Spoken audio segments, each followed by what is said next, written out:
Oh, it's just Well, good afternoon and hello. Welcome. Welcome to our Facebook Live. My name is Mark. I'm one of the leaders at the Well Community Church in Eastbourne. With me, I've got Julie, as usual, and we've got Adam, who we'll be introducing later on. We'll start this evening, as is tradition, with a short prayer. We'll have a little time of worship and then a bit of time to chat with Adam. We'll see where that goes this evening. So, Heavenly Father, we welcome you here this evening. Come, Holy Spirit, open our ears to hear, our eyes to see, and our heart to know you. In Jesus' name, amen. Right, I'm going to go on to PowerPoint and share some worship, and we'll come back.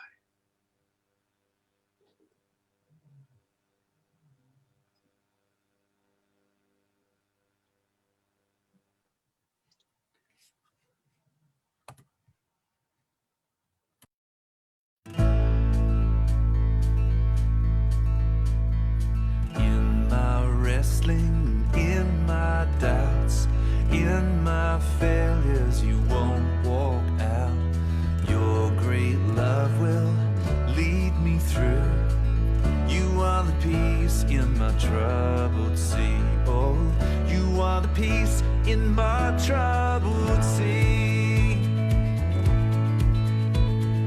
In the silence, you won't let go. In the questions, your truth will hold. Your great love will lead me through.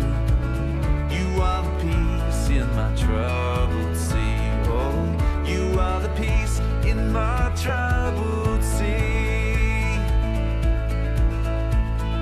My lighthouse, shining in the darkness. I won't follow you. Oh, my lighthouse, I will trust the promise. You carry me safe to shore. Safe to shore. Safe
I love that song. I love it. And I love light. I love the fact that Christmas is about light, the Christmas story, but that at this time of year we get to watch pretty lights. And I like that. And it wouldn't be so fun if we had Christmas in June, because you wouldn't see the lights.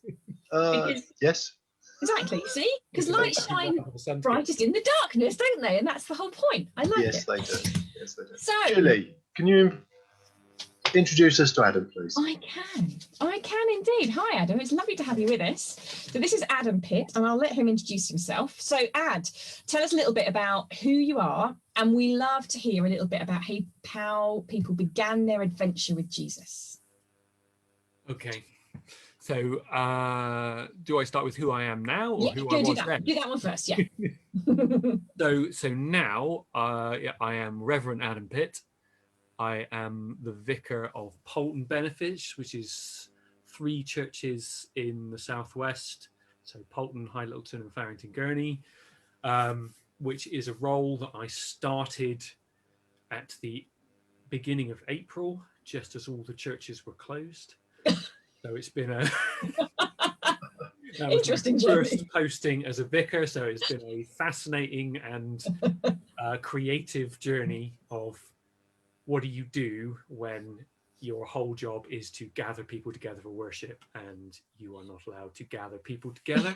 So, yeah, my main church is now a nest of cables, basically, as we have wired more and more and more devices together. I think at some point we will create a time machine or something like that. Just eventually plug everything into everything else into. Cool. Yeah, so that is who I am now. Yeah, father of 6 children, and yeah, generally trucking around doing stuff. Currently, yeah, covering churches in lights currently. So we bought 900 meters of Christmas lights. Wow. We have some left over currently, but all of the churches we've gone right up the towers and around, like drawn the outline of the whole church in light. How gorgeous. Completely nuts. Yeah, I didn't quite have the guts to go. I went up the tower in Poulton, which was amazing. Although the staircase is one of the worst things I've ever seen. So scary. Whereas we did Farrington today, and I got nearly to the top of the tower, and then the final ladder that took you up the last sort of 5 meters of free floating platform up into the parapet was more than I was willing to do. There was someone else in the top of the tower lowering the lights down to me on the ground, which I was much more comfortable with. But yeah, sounds safer as well. Yeah, so I like lights as well. That is who I am now. So yes, adventure with Jesus started how long ago? I'm trying to figure out. It'd be something like about 15 years ago. I was just about to say about 15 something years, like that. So so do I explain our family connection? Would that make sense? Oh yes, Adam's my brother-in-law. Sorry for Facebook world. Yes, so Adam is married to my husband's sister, so my sister-in-law's husband. So that's our family connection. Yes. So yes, us guys got together. Me and my wife. I was supposed to be her teenage rebellion because I was some young tearaway that her parents were going to hate, and probably describe myself as, what would it be, 3rd generation atheist. I think no religion in my upbringing, save being sort of dragged down to church for something with school or something like that. No religion in my parents' upbringing, save on my mum's side, I think, where they were Catholic to begin with, and then one of her siblings said, "Why are we doing this?" And they all said, "Oh, I don't know," and they all stopped.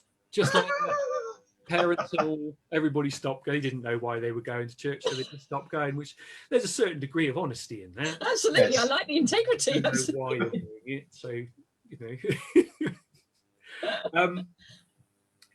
Yeah, so yeah, and generally, I think, if I'm allowed to say this, is I was somewhere on the standpoint of either Christianity was an entirely spent force, and you didn't really need to worry about it anymore, sort of at best and at worst was still something quite harmful in the world that had, particularly organized religion, had an enormous amount to answer for, in a huge amount of blood on its hands. So I was fairly skeptical of the whole thing. I knew that my wife's parents had a very strong faith.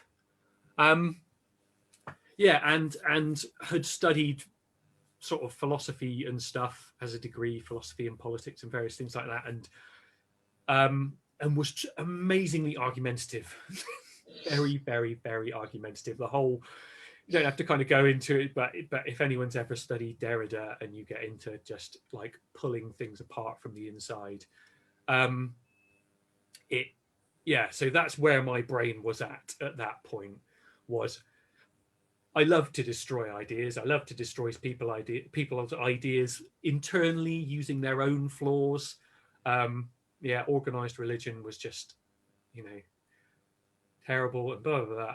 And my wife's parents would have these lovely, patient conversations with me about Jesus, to which I think I was probably quite rude, looking back on it. And they had invited me to come to a talk at a church in Bath, come and see this guy that had come over from America, which I thought, given that I was marrying into this family, it was probably appropriate to, yes, I'll come and listen to what your person has to say. And I have no idea what he said. I don't know what he actually spoke about. I'm assuming it was something to do with Jesus, but you never really know.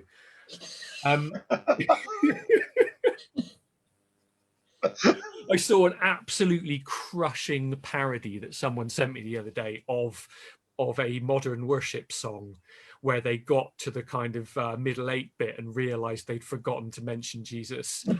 Oh yeah, and the song is about Jesus, by the way. It's absolutely hilarious, but yeah, it was so close to the mark that actually you could measure a lot of stuff against it.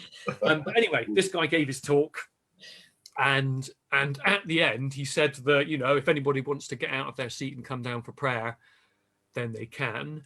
And I found myself getting up out of my seat and yeah. But yes, wow. This is the thing where stuff should come with a disclaimer. And I just completely fell to pieces. Absolutely, like my life was a book and God was just leafing through the pages saying, yeah, I know that. I know what you've done. I know all the stupid things you've been up to. And I love you anyway. I just absolutely crumbled. Which is not to, it's weird when you have like not everybody's journey is sort of like revelation moment but that was a big point of, you're not supposed to swear if you're a vicar, are you? So, but like, I thought this was all nonsense, and then it turns out that it's real. Yeah. So, and not just, and like, if I had been into, I think I kind of had some sort of receptivity to like, yeah, there's probably a spiritual aspect to life or something beyond what, but I think, I would have liked it to be something that was like some cool Eastern thing maybe, or something that had like a martial art attached, or like all that would have been really good, like a religion of my choosing. Made up of the bits. It turns out God is real, and it's the weird one from the Bible with all the strange stories that you heard growing up. Turns out it's that one. So that took a lot of coming to terms with from where I was at in my head. And so I think it was a good 3 or 4 years from there to actually going to church, of sort of, I guess, discussing with God in my head about, yes, but what about this and what about that, and how can you do, and then we'd moved into our first house, me and Sarah, finally, with our children and everything, and we were painting the roof of the sort of the back room of this house, and Sarah was keen to go back to church. She'd always had this kind of, it wasn't a latent faith, I don't think, but she'd never lost what she believed in.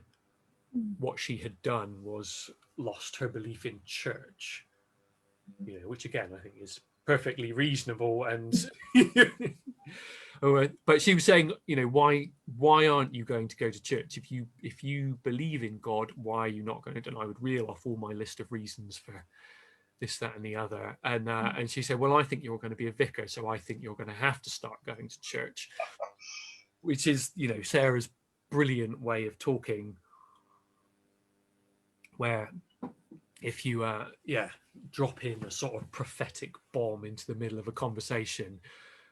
So then I was saddled with that, and we started going to church. And actually, once I kind of got into the mix of it and got into house groups and various things like that, I was kind of like, oh, okay, I get this. This is about arguing, isn't it? And I'm good at arguing. I like arguing. So I started reading everything I could get my hands on. Reading it, I started reading the Bible for a start. You start at the beginning, and then you realize that actually that's not a great place to start with the Bible. You should start with the Jesus bit, and then it's great. Genesis, Exodus. Yeah, I'm doing brilliant now, and then you sort of hit the treacle, and you're So you've learned that lesson, but actually got really into arguing over how this worked, what was right, what wasn't right. And actually, when you start pushing all those limits, and when you start testing all those boundaries of, is this the right way to do it? Is that the right way to do it? Then you hit up against the limits of other people's faith very, very quickly. And actually, if you're in an environment where other people aren't comfortable with that, which I discovered quite quickly, then then actually it stops being fun. It stops being fun for you, and it stops being fun for them. And again, at that point, I might not have been brilliant at reading those signals all the time. And we ended up sort of, flaming out of that a little bit and landing in an Anglican church. So we'd started out in a completely sort of free-form New Frontiers church that had set themselves up. I was running a community centre initially when this stuff had started happening. And a church had come and based themselves, a New Frontiers church had based themselves in the community centre. And I was saying, Sarah, there's this really weird, church that are meeting upstairs in the sports hall at the moment. And we had we went along to that for a little bit. And it was everybody sat in a circle, and you didn't know who was leading it or anything. And everybody spoke it. But actually, it was really nice for me to kind of just absorb that a little bit. And then we shifted to this other church that was local to us. It was a bit weird driving back into work to go to church on a Sunday.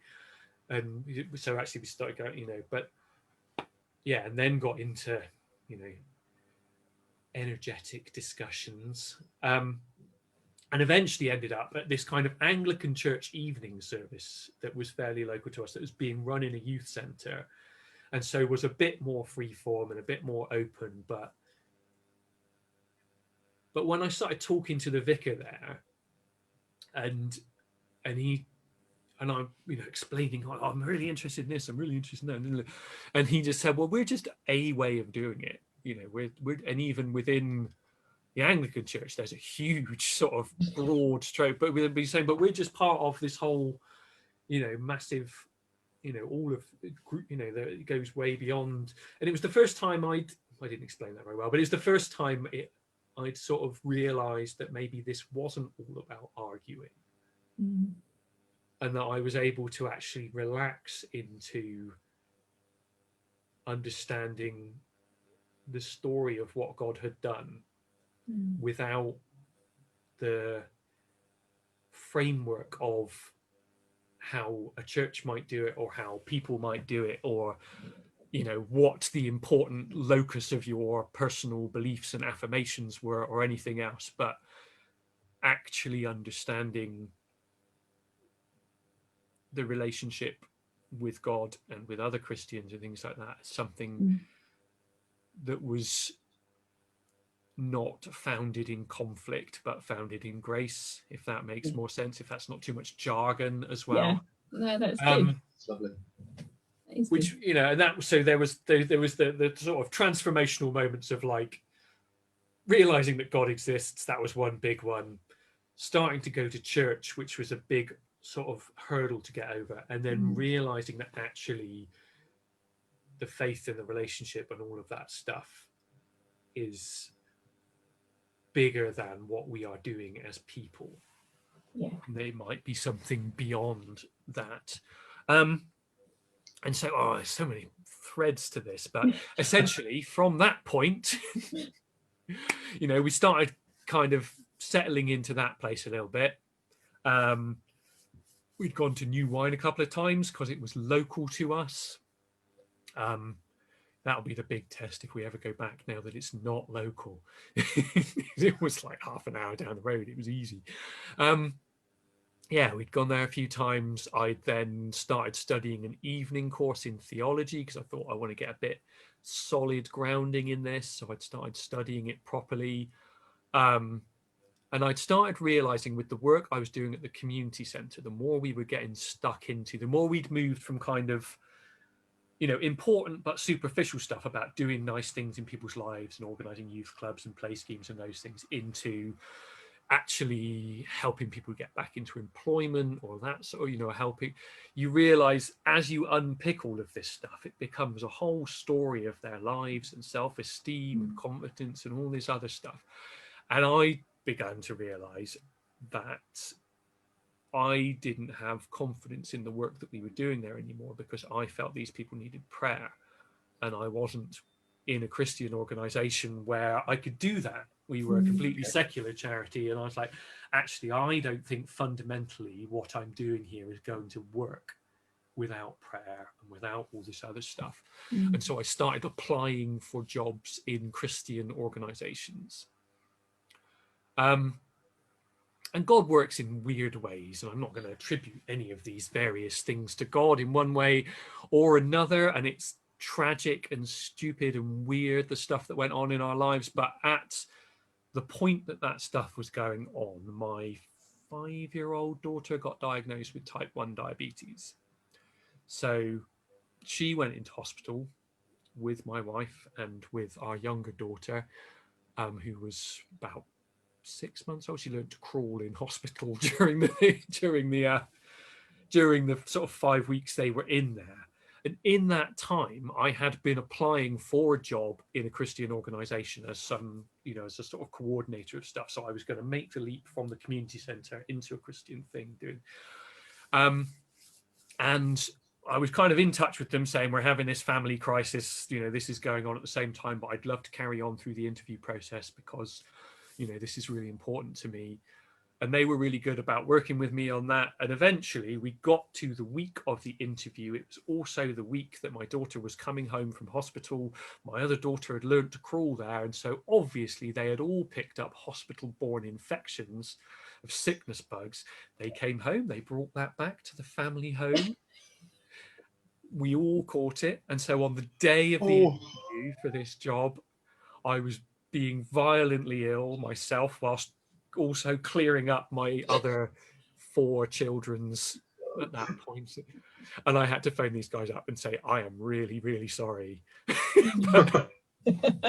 I cannot make it for this interview after everything that has gone on because, you know, and you know, my wise and efficient vicar, who had been sort of helping me through this process of the church we were in at that point, had said to me, you know, I have a feeling that, you know, you're studying theology and you're applying for jobs in a Christian organisation. And he said, I think that actually maybe God is calling you to be a vicar. Like, rather than you want to study theology in the evening and you want to get a job working in a Christian organisation, maybe you are actually being called into ministry, which was about 6 years ago, I think. That he said that. Which again is like, this is not where I thought my life was headed. not not even a little bit. So I began that process, as everybody does, of sort of pushing through. You essentially, I won't go into masses of detail about that process, but there was 3 years of interviews to get you into the training, of various people saying, yes, I agree, I think that this person is being called into being a priest. And then you finally get through that bit, and you're sent then off to college, and we all moved to Bristol and started going to college there. And and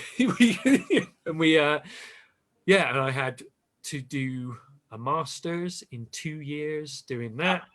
And then, which did a huge amount of crazy stuff, spent loads of lovely time working with nuns down in St. Paul's when I was supposed to be reading books, but I learned a lot more from the nuns, I think. Yeah, and then eventually came out the other end of that. So 2 years of that, 3 years of working in Bath, working on an estate in Bath, doing lovely things, organising play schemes and while I was being a curate, which is like a trainee vicar in 2 churches there. Yeah, and then finally got called back home to the village next to the village that I grew up in to begin my ministry here. When which has got closed. Yes. That is all fascinating. I absolutely love that. Amazing story. One of the things that I always remember that you said, and I think this was at your baptism, was when you talked about how when you met Jesus, and you said, you had a good marriage, you had kids, you had a good job that you loved. There was no need, there was no lack in your life, because often people's sort of salvation stories come from, I hit the rock bottom and I cried out to God and there he was. But actually for you, I remember you saying that wasn't it, but you met Jesus, and that was it. So as we go on to the big question, which we've been asking everybody, which is, what does a life centered around Jesus look like for you? And I don't really mean, I guess, within your work role, because we all might go, well, he's a vicar, of course his life centered around Jesus. But as Adam, the husband, the father, the friend, do you know what I mean? All that sort of stuff. What does that look like for you to live a life centered around Jesus? Yeah, okay. And obviously you primed me slightly with this. So I've been trying to come up with a coherent answer to this question. And again, without wanting to pick everything apart, but yes, if something is at the center of your life, then actually one thing that means, and the thing that probably the rambling and long-winded story of my adventure with Jesus so far covers, is that if Jesus is at the center of your life, then you are not. Yes, good point. Yeah. But actually what I found over the course of this journey is that I became increasingly peripheral. And that all the things that I thought I might be doing and thought I was going to do with my life were not at the center of my life anymore. That the more Jesus became central to what was going on, but actually what blah, blah, blah, Bible, to live is Christ, to die is gain, all those various things. But actually I found that was something that I was embracing more and more, because if you're at the center, everybody is trying to write their own story. Everybody is trying to explain. We all make stories in our head all the time to explain the world. And that's a big burden. We're in the midst of like colossal mental health crisis and everything else, because actually people can't. Sarah's just walked in the room and started making blah noises in the background. Hello, lovely. Ages. She's not going to come on the camera, and I can't turn it around now. But actually, the burden of trying to explain the world to yourself and to make yourself intelligible and to incorporate all the traumatic things that happen to you is more than most people can bear, I think. Yeah. But when you start to realize that there is a giant story that we are a part of,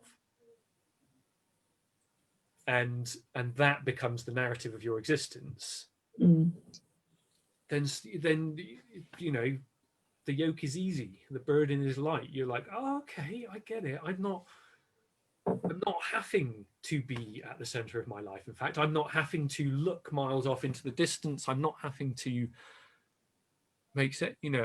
And then when you find yourself stepping into all of these weird situations where, you know, taking up the ministry where I am here and having, you know, God did crazy stuff, all kinds of things. The journey that we went through in the kind of 8 weeks of lockdown or something like that, or 12 weeks of lockdown, I think, before we actually reformed as a church, God took us on such a journey. And I had to kind of remind people that, like, I haven't done any of this stuff. We basically re-emerged as a completely different church because people had been getting in touch saying, I've been looking for a church to come to with my family. By the way, I play the bass and I can do this and that. So we literally re-emerged with, you know, twice the congregation, a band and everything else, because it all, but it's like being at the center of a whirlwind. Yeah. Where you are in this little calm spot because Jesus is there leading you through these various things, and everything, all of the chaos can be swirling around you. But you can just walk that next step each time because you know where he's leading you. Yeah. And yeah, it is peaceful. Yeah. In the midst of the chaos. Yeah. You know, and we do deal in chaos considerably. This was what I was preaching on this morning. I ended up using the Messy Church logo and saying, like, yeah, I get it. I get Messy Church. I've got no problem with Messy Church, and it's nice to do Messy Church and things like that. But the fact that you have to have a separate service to contain your mess so that your worship doesn't become messy. It's like, actually, you think about who Jesus associated with and the type of trouble that he caused. Yeah. You know, and the chaos that he wrought on the organized religion of his. I mean, another giant surprise, I think, when I started reading the Bible was like, wow, this guy is really awkward to be around. And really quite rude to people quite a lot of the time. Hard work. And if you are into organized religion, you are going to struggle with this man because he's kicking the pillars out of everything. And you know, and the fact that actually that mess and that chaos and all of that disorder and all of that disruption is what he invites in all the time. And if this stuff is still about you and still about you being at the center and even still about your own choices and your own religion and your faith, then you're going to crash up against, well, in the long run, you're going to crash up against Jesus again and again. Yeah. Because actually your journey of faith might seem like a personal journey to you for a certain period of time. But I think this is a bit like what I was saying when I realized it wasn't about arguing anymore, is that actually it's a bit like arguing with gravity. Like, you could try not to acknowledge it, or you could say, yeah, I've got loads of faith in gravity, but that doesn't make any difference to gravity. It was there before you believed in it. It will carry on going even if you don't believe in it, and the extent of your faith in gravity doesn't affect gravity's work on you. It's not about you. So we're going to change that song. It's not about you. Yeah, just rewrite it now. Yeah. And so actually,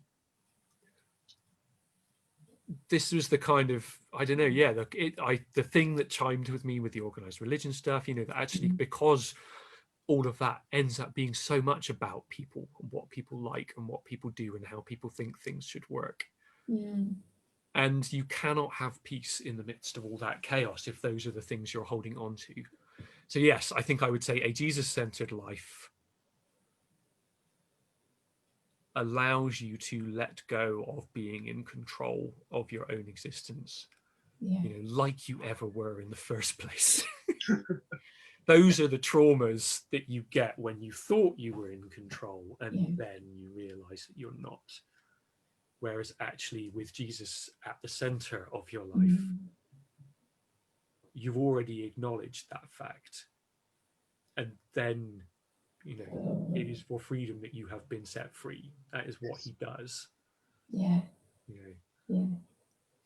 And for our, I guess, as human beings, our innate need to be in control is forever fighting that, isn't it? Because you know, sin I can't means... say there's not an endless back and forth. Oh no. You know. But it is reminding us. I just love it. I don't know if you noticed that both Mark and I were writing notes whilst you were talking. Oh, I like that. Thank you very much.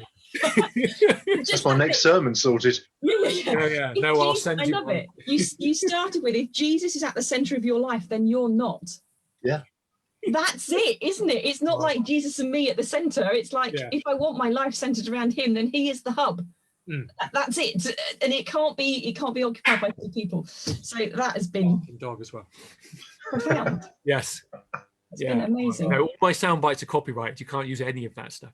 Yeah, I don't think it was yours to begin with. You're all right. No.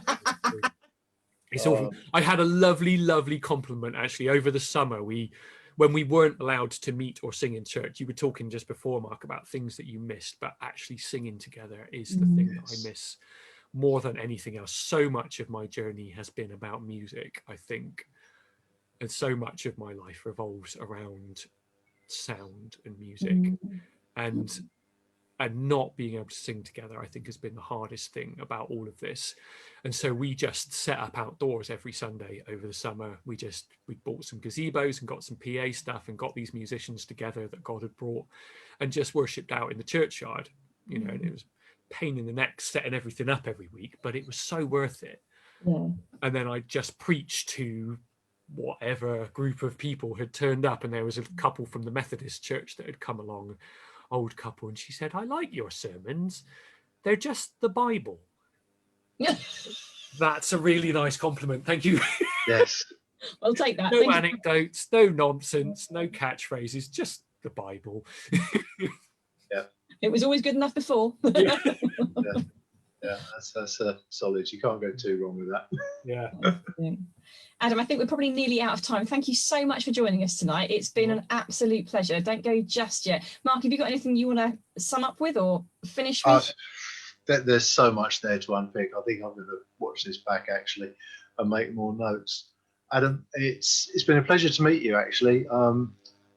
I know some of your journey because we used to get the emergency, quick, pray for Adam, this is happening. Had our share of crises, yeah, they were part of our SOS prayer group. so many people that become Christians then find that there was all these people they've never met that have been praying for them. And it's nice to actually meet you. For those of you that might be watching, coming up in December on the 20th in the morning, we're going to be going live with our nativity on YouTube though. YouTube. So yeah, not entirely sure what that's going to look like yet, but it's coming together, I've been assured. But we'll have something there, and it'll be Christmassy. Please join us on the 20th if you're able to. This will be the last Facebook Live this year, I believe. Yes. Start again in the new year, and we'll get some details out of when we get going again. But Adam, thank you very much. Wonderful to meet you. Good to thank you, Julie. Right. We will see you all soon. Thank you. Bye, Facebook land. Bye-bye.